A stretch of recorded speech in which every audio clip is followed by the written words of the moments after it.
Hello दोस्तों, welcome to our channel Purple Soul. तो आज हम एक्सप्लेन करने जा रहे हैं स्वीट रिवेंज या रिवेंज नोट का 9th एपिसोड। तो बिना देरी के हम बढ़ते हैं हमारी आज की स्टोरी की ओर। पिछले एपिसोड में होगुई अपने पापा की बात सुनकर और भी कंफ्यूज हो जाती है। वही होगुई की माँ होगुई के पापा को दूसरों के वॉशरूम यूज करने के लिए डांट रहे होते हैं। तब होगुई का भाई अपने माँ से बताता है, मैं कह रहा हूँ खाते वक्त पूप के बारे में बात मत करो। अगले दिन स्कूल में दोकी होगुई से बताती है, मिन्हा ने अपना लव स्टोरी हॉन्जंग हाई ऑनलाइन कम्युनिटी में एक्सपोज कर दिया और सभी बच्चे उस पोस्ट को जोर से पढ़ रहे होते हैं। दोकी और होगुई भी उन बच्चों से मिन्हा की लव स्टोरी सुन रहे होते हैं। मिन्हा की लव स्टोरी बिल्कुल एक ड्रामा की तरह होती है। इसे जीहुन और उसका दोस्त भी पढ़ रहे होते हैं। जीहुन का दोस्त उसे पढ़ते पढ़ते मिन्हा के कैरेक्टर पर आ जाता है और वो मिन्हा के जैसे एक्टिंग कर रहा होता है। वही दोकी होगुई से बताती है, मिन्हा का स्टोरी बहुत एक्साइटिंग है। तब होगुई दोकी से बताती है, ये ड्रामा या फैन फिक्शन नहीं है, ये एक रियल स्टोरी है। और वो अपने पापा की कही हुई बात भी दोकी से बताती है। नेक्स्ट सीन में म्यूजिक टीचर ऑफिस रूम से बाहर आते हैं और वो बहुत टेंस दिखते हैं।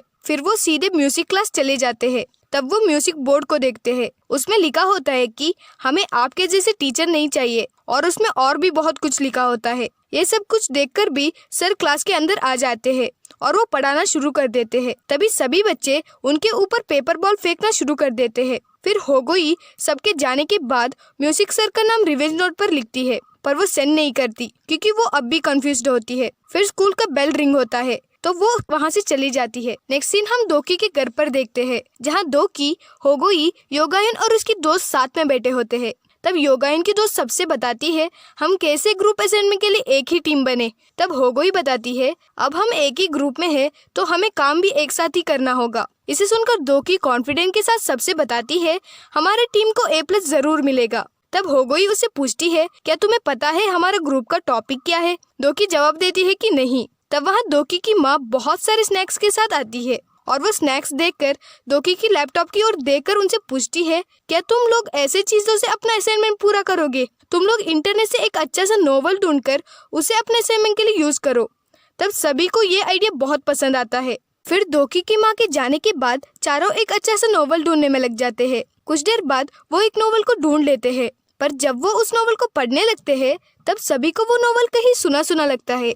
तभी योगायन सबसे कहती है, ये तो मिन्हा की लव स्टोरी है, मतलब कि मिन्हा ने इस नोवेल को पढ़कर इस नोवेल की कहानी को अपनी कहानी बताकर सोशल मीडिया पर पोस्ट किया था। फिर होगुई और दोकी मिन्हा के पास जाकर उसे पूछते हैं, क्या रियली तुम्हें म्यूजिक सर पसंद करते थे? इसे सुनकर मिन्हा दोनों से पूछती है, क्या अभी तुम लोग मुझ पर शक कर रहे हो? और वो उनसे बताती है, सच में हम दोनों एक दूसरे को पसंद करते थे। फिर मिन्हा इमोशनल हो जाती है। अगले सीन में दोनों मिन्हा के बारे में बात कर रहे होते हैं। दोनों मिन्हा की बातें सुनकर कंफ्यूज हो जाते हैं। तब दोकी होगुई से बताती है, मुझे लगता है मिन्हा को कोई मेंटल प्रॉब्लम है, वरना वो ऐसा क्यों करेगी? अगले दिन स्कूल में एक लड़की दौड़ते हुए क्लास के अंदर आती है और वो सबसे बताती है, फाइनली वो हो गया। तब हम एक फ्लैशबैक देखते हैं, जहाँ वो लड़की जो सबको क्लास में न्यूज दे रही होती है, वो लाइब्रेरी में कुछ लिख रही होती है। तब वो मिन्हा की आवाज सुनती है और वो उसे चुपकर सुन रही होती है। मिन्हा से काउंसलर कुछ क्वेश्चंस पूछ रहे होते हैं। तब मिन्हा जवाब देती है कि मैं रोज सर के कार में आती हूँ। फिर हमें म्यूजिक सर को दिखाते हैं, जो काउंसलर से बताते हैं कि वो मेरे सेम अपार्टमेंट कॉम्प्लेक्स के नेक्स्ट बिल्डिंग में रहती है, इसलिए जब वो मुझे एंट्रेंस में मिलती थी तब मैं उसे मेरे कार पर बुलाता था। फिर हमें फिर से मिन्हा को दिखाया जाता है, जो काउंसलर से कुछ बताते बताते रोने लगती है। तब टीचर उसे पूछते हैं, क्या मैं तुम्हारे लिए दवा लाऊं? तब मिन्हा टीचर से बताती है, मैं मेडिसिन नहीं खा सकती क्योंकि मैं प्रेग्नेंट हूँ। यहीं पर फ्लैशबैक खत्म होता है। इसे सुनकर सभी बच्चे मिन्हा के बारे में आपस में बात करने लगते हैं। फिर मिन्हा क्लास के अंदर आती है। दोकी मिन्हा को देखकर होगुई से बताती है, ये और कितना सर को फंसाएगी, हमें इसका सच्चाई रिवील करना ही होगा। नेक्स्ट सीन में होगुई रिवेंज नोट पर मिन्हा का नाम एंटर कर अपने आप से कहती है, ये रिवेंज नहीं है, पर ये जो कुछ भी चल रहा है सही नहीं है, इसलिए इसे रोकना ही होगा। और वो मिन्हा का नाम रिवेंज नोट पर सेंड कर देती है। अगले सुबह टीम असाइनमेंट के लिए योगायुन प्रेजेंटेशन कर रही होती है। वो वही नोवेल बताती है जिसे कॉपी कर मिन्हा ने अपने स्टोरी के नाम पर सोशल मीडिया पर पोस्ट किया था। सभी बच्चे स्टोरी को सुनकर मिन्हा का पोस्ट को चेक करने लगते हैं। दोनों भी सेम टू सेम होने की वजह से सभी बच्चे कंफ्यूज्ड हो जाते हैं और टीचर के जाने के बाद सभी बच्चे उससे बहुत सारे सवाल पूछते हैं। मिन्हा सबसे बताती है मैंने वो नॉवल नहीं पढ़ा। फिर उसे जोर से पेट दर्द होने लगता है और वो पेट दर्द से तड़पने लगती है। फिर हॉस्पिटल में डॉक्टर मिन्हा और टीचर से बताते हैं कि वो प्रेग्नेंट नहीं है और वो ये भी बताते हैं इसे साइकोथेरेपी की जरूरत है। स्कूल में सब लोगों को मिन्हा के बारे में पता चल जाता है। फिर होगोई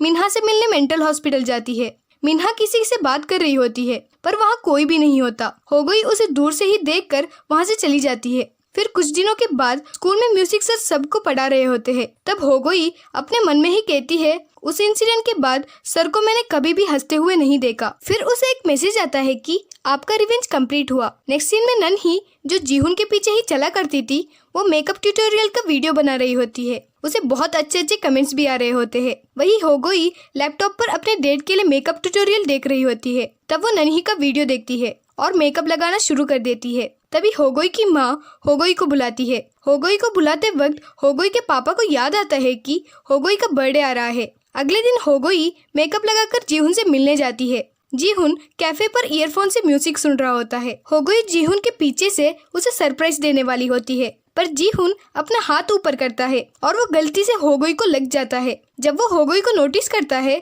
तब वो उसे सॉरी कहकर हग करता है। फिर वो खाना खाने वहाँ से रेस्टोरेंट जाते हैं। रेस्टोरेंट पर सभी लड़कियाँ जीहुन को देखकर हैंडसम कर रहे होते हैं पर जब जीहुन होगोई के पास जाकर बैठता है तब वो लड़कियाँ उन्हें देखकर बता रही होती है कि ये लड़की उसके लिए मैच ही नहीं है। इसे सुनकर होगोई थोड़ा अनकंफर्टेबल दिखती है। फिर भी वो खाना खाना शुरू कर देती है। इस बार भी जीहुन उसे मुस्कुराकर देख रहा होता है। फिर जीहुन उससे पूछता है कल तुम क्या करने वाली हो। तब होगोई बताती है कल मैं चाइनवो के फिल्मिंग साइट पर दोकी के साथ जाने वाली हूँ। इसे सुनकर जीहुन बताता है तब तो हम कल नहीं मिल पाएंगे। तब होगोई उसे बताती है कल तुम मुझसे मिलना चाहते हो तो तुम भी हमारे साथ कल आ सकते हो। रेस्टोरेंट से जाने के बाद वो दोनों बाहर घूमना शुरू कर देते हैं, जैसे कि बाहर साथ में आइसक्रीम खाना और पार्क जाना और साथ में बहुत सारे फोटोज भी लेते हैं। फिर होगोई शॉप के बाहर से एक नेकलेस को देखती है। तब जीहुन उससे पूछता है क्या तुम्हें वो नेकलेस पसंद है, पर होगोई उस नेकलेस का प्राइस देकर नहीं कहकर उसे खींच कर ले जाने लगती है। फिर जीहुन होगोई को घर छोड़ता है पर दोनों को भी घर जाने का मन ही नहीं होता। तभी होगोई की माँ इन दोनों को साथ में देख लेती है और दोनों को भी रेस्टोरेंट बुलाती है। होगोई की माँ जीहुन को बहुत सारा खाना देखकर बहुत सारे सवाल पूछ रही होती है। जीहुन एक के बाद एक जवाब दे रहा होता है। फिर होगोई उसे खींचते हुए रेस्टोरेंट से बाहर ले जाती है और वो उसे सॉरी कहती है। तब जीहुन उसे बताता है तुम्हारी माँ बहुत क्यूट है। फिर वो अपने पॉकेट पर कुछ ढूंढने लगता है। तब होगोई उससे पूछती है क्या तुम कुछ अंदर ही भूल गए। तब जीहुन उसे हाँ कहकर सारंगी साइन दिखाता है। अगर आप के-पॉप फैन हो तो आपको इसके बारे में पता ही होगा। होगोई इसे देखकर शॉक्ड हो जाती है। जीहुन के जाने के बाद वो भी वो साइन कर रही होती है पर तभी जीहुन पीछे मुड़कर उसे बाय कहता है। फिर रेस्टोरेंट के अंदर होगोई की माँ उसे बताती है वो तुम्हारे बॉयफ्रेंड बनने के लिए बहुत अच्छा लड़का है, इसलिए तुम उसे कभी भी मत छोड़ना। इसे सुनकर होगोई अपने माँ से पूछती है क्या आप मेरी ही माँ हो। फिर अगले दिन चारों फ्रेंड्स यानी दोकी, जीहुन का दोस्त कांगमिन, होगोई और जीहुन चाइनवो को फिल्मिंग साइट पर जाते हैं। फिर चाइनवो जीहुन को शेक हैंड देता है। चाइनवो जीहुन के हाथ को कसकर पकड़ता है। लगता है यहाँ चाइनवो को जीहुन से जेलसी हो रही है क्योंकि जीहुन होगोई से क्लोज है, पर बेचारा जीहुन को हाथ दर्द हो रहा होता है। यहीं पर 9th एपिसोड खत्म होता है। अगला एपिसोड लेकर हम बहुत ही जल्द आएंगे। तब तक के लिए do subscribe to our channel and thank you for watching our video.